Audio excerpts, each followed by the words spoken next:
Oi, eu sou Eduardo Pontes Brandão, sou psicólogo do Tribunal de Justiça do Rio de Janeiro desde 1999, professor e também psicanalista. Para falar de alienação parental, eu vou falar um pouco do contexto onde comecei a atuar como psicólogo do Tribunal de Justiça junto às varas de família, em que não havia o conceito, não havia a lei de alienação parental, tampouco de guarda compartilhada ou até mesmo de mediação. Quer dizer, havia movimentos, talvez um pouco ainda incipientes, mas não havia leis. Mas no campo da psicologia jurídica, já se falava, já se identificava um fenômeno no contexto do direito de família, das separações familiares, do litígio familiar, a situação em que a criança ela se tornava uma aliada do pai, talvez da mãe, né, em razão do tempo de convivência, quer dizer, numa separação até que fosse tomada alguma decisão judicial, aquele com ou aquela com a qual a criança conviveria mais tempo, quer dizer, aquela que seria a guardiã de fato, portanto exerceria uma influência maior sobre a criança, faria com que ela se tornasse uma aliada dela. Quer dizer, já se falava disso, e é importante, acho importante assinalar o contexto dessa discussão dentro da psicologia jurídica que surgiu ou que ressurgiu, né, a partir dos anos 90, né, na esteira da celebração da criança como sujeito de direitos, quer dizer, desde a Constituição de 88, depois com o advento do ECA, onde também começa a surgir uma espécie de revisão crítica dentro da psicologia do trabalho, da atuação do psicólogo como aquele destinado exclusivamente a fornecer laudos ou pareceres, né? Quer dizer, é um questionamento do papel do psicólogo apenas como perito, sugerindo assim outras formas de intervenção. Muito bem. Então, tinha essa discussão no campo da psicologia ligada ao direito de família e até mesmo na psicanálise, por exemplo, né? Alguém como François Doutor, que falava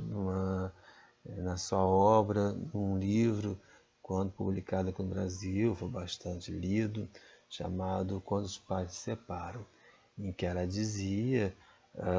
numa concepção da criança como sujeito de linguagem, como sujeito do inconsciente, em que, no contexto de litígio, de conflito familiar, em que a criança poderia manifestar algum tipo de sintoma de ordem psicossomática, enfim, que não necessariamente deveria ser pressuposto que esse sintoma seria decorrente da influência de alguém sobre ela contra uma outra pessoa, contra o pai, contra a mãe, mas seria uma formação do inconsciente, quer dizer, um sintoma estruturado como uma linguagem, mas não dita. Então, portanto, a intervenção que a Françoise Doutor falava na época consistia, né, em poder realizar uma escuta dessa criança e poder lançar a mão da linguagem, da palavra, dirigir a palavra dessa criança e até mesmo interpretar esse sintoma. Muito bem. Mas de qualquer maneira, a gente pode imaginar que não havia respaldo jurídico suficiente para que os magistrados tomassem suas decisões, né? Portanto, a lei da alienação parental, ela responde, anos depois, quando ela vai surgir, responde a essa necessidade jurídica.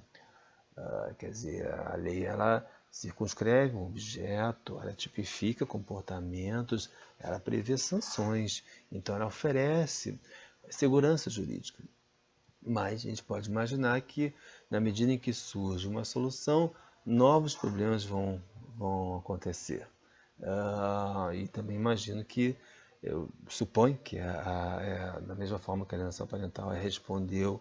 há uma necessidade, ofereceu segurança para o campo do direito, ela produz algumas dificuldades para a psicologia e para outras áreas também que dialogam intensamente com o campo do direito de família. Então, eu vou assinalar três aspectos que merecem uma reflexão mais aprofundada.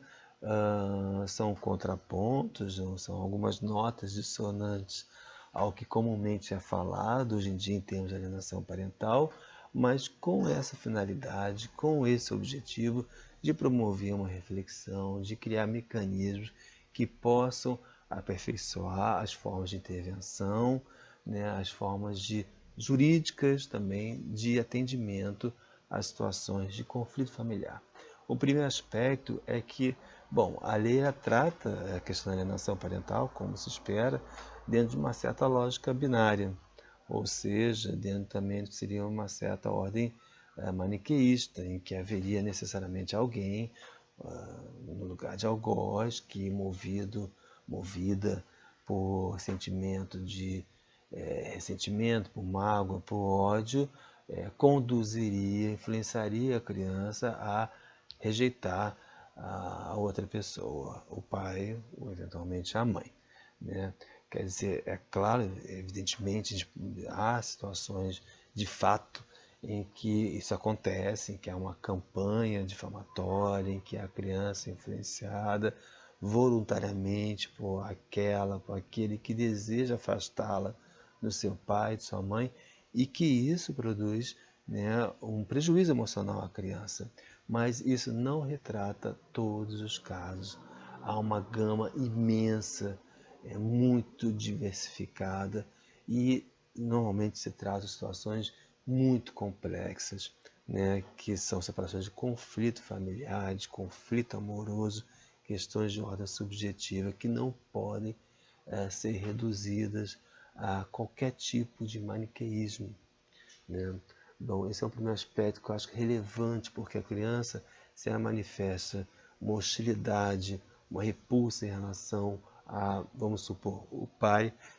nem sempre isso é fruto da manipulação de alguém, a mãe, por exemplo, que queira afastá-la do seu pai, né? A criança responde a isso por outras razões que merecem um cuidado no atendimento e na sua escuta. E até mesmo porque muitas vezes ela pode estar respondendo sim a um desejo de caráter inconsciente, mas que não é manifestado sob a forma de comportamento. Então, talvez uma sanção judicial possa trazer muito mais dificuldade do que propriamente uma solução. E aí eu caminho para o segundo aspecto, muito rapidamente, que é o fato de que não haverá uma certa contradição na medida em que a fala da criança, na medida que era tomada como uma criança alienada, e essa fala ela é desprovida de credibilidade, de verdade, por, né, num primeiro momento, a abordagem não parecer uma fala que seja razoável. Será que no final das contas a gente não estaria tratando-a como objeto, por mais que a gente queira concebê-la como sujeito, porque há contradições, até mesmo dentro do próprio campo do direito, do que seja a concepção da criança como sujeito. E, ainda mais, para complicar um pouco, nem sempre o sujeito de direito ele se complementa, às vezes é contraditório com aquilo que concebemos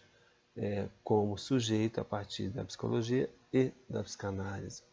E um terceiro aspecto para concluir é que não há como perder de vista uma discussão de gênero. Por mais que a lei ela seja uma lei formal no seu texto, ela não contemple essa questão, até mesmo porque há situações concretas que podem ocorrer em que a mãe ela pode ser o alvo dito da alienação e o pai pode ser o suposto alienador. Então, de certa forma, a lei protege também a criança nessa circunstância, o inverso comumente se pensa. Mas não há como perder de vista a questão política de gênero, de qualquer maneira, na análise, na discussão da alienação parental. E pelo simples fato de que a alienação parental aqui no Brasil ela provém essencialmente do conceito de síndrome de alienação parental, que, como todos sabem, provém do Richard Gardner, né? Foi um conceito criado nos Estados Unidos na década de 80. E é bom a gente fazer um retrospecto, um retrato, né, desse contexto sociopolítico, social, nos anos 70, nos anos 80, nos Estados Unidos, porque justamente nos anos 70, nos anos 80, foi quando ocorreu uma espécie de epidemia, de explosão, de denúncias de abuso sexual, que eram essas denúncias inflamadas por movimentos feministas, né, que faziam uma crítica contundente ao patriarcado, à família patriarcal, ao modelo tradicional de família centrado numa espécie de dominação masculina, né? Portanto, nessa crítica que se fazia ao patriarcado, o homem era visto potencialmente como um abusador, um predador. E é justamente nesse contexto de época que logo em seguida essa explosão de denúncias de abuso sexual, em que se vinculava certos transtornos, né, em sua etiologia, a uma experiência traumática de caráter sexual vivida na infância, né, uma experiência cometida por um familiar próximo, um homem, provavelmente o pai, né, a memória disso poderiam ser memórias falsas, né? Então é justamente nesse contexto, né, em que surge a ideia de que se trataria talvez de denúncias centradas em fantasias ou mentiras e seriam falsas denúncias, daí, portanto, todo um contexto favorável para o surgimento da ideia de síndrome de alienação parental. Quer dizer, né, trazendo essa discussão para um contexto, para um plano mais atual, eu acho que devemos colocar a questão sempre, né? Bom, se hoje em dia se fala, né, falamos normalmente na ideia de igualdade parental, como é que podemos tratar, articular a igualdade parental dentro de um território, né, dentro de um certo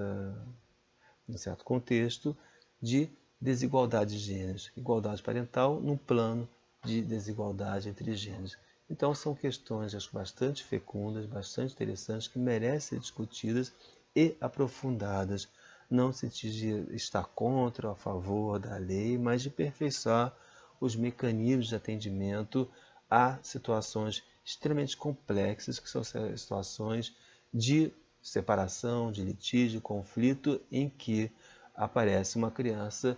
sofrendo com determinada situação, né? E com isso eu chego à conclusão de que é fundamental, diria até mesmo que é imprescindível, que os operadores possam recorrer às equipes interprofissionais, né? Quer dizer, é necessária a intervenção, o manejo, a escuta, o trabalho de equipes interprofissionais e, sobretudo, do psicólogo, aquele que vai realizar uma escuta e tratar do caso não de uma forma universal, não de uma forma maniqueísta, binária, simples ou superficial, mas em sua complexidade e em sua radical singularidade. E, portanto, eu acho que é válido manter a perspectiva ética que surgiu no contexto da psicologia jurídica, que eu falei no início da minha fala, a partir dos anos 90, que é tentar promover outras formas de intervenção que não sejam exclusivamente destinadas, voltadas apenas à confecção de laudos e pareceres.